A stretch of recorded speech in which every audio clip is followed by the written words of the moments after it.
No, I don't. You know, I tell the kids that every day. I couldn't care less whether they pay me or not. All I'm here to do is to serve you. What can I do for you? And man, you know what was amazing? They spoke at the same time.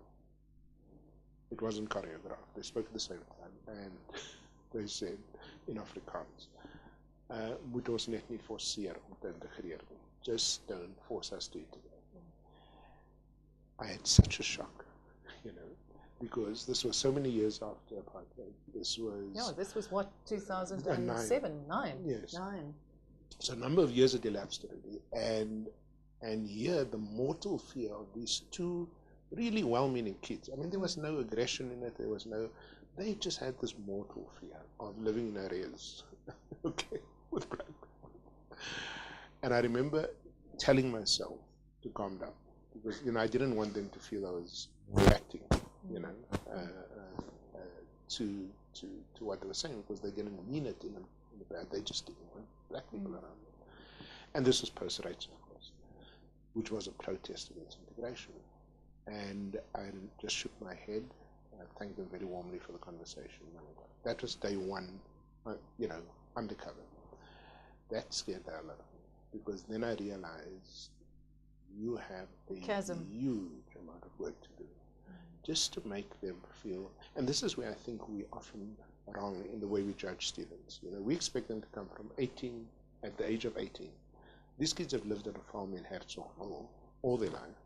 They only know black people as subservient, you know, beings. They only speak one language, and suddenly they've got to be in a res on an equal footing with black people. I tend to be less judgmental about that these days, and more to sort of say, now, what is the role of a university to help bridge, you know, these differences? There are parallel stories for black kids, particularly those who come out of very strong political backgrounds. You also have to do where every white is evil. There's also a lot of work to do there.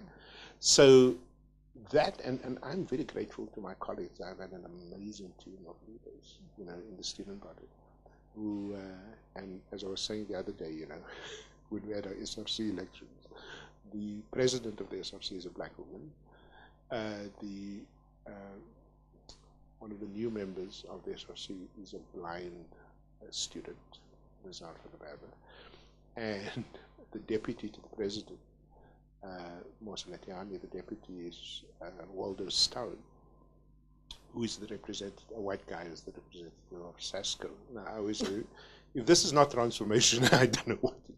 But compare that picture to the two young men in 2009. I'm really delighted. I have so much faith in young people. Not so much faith, as you know, in the politicians, but so much faith in our young people that they can help this country turn around.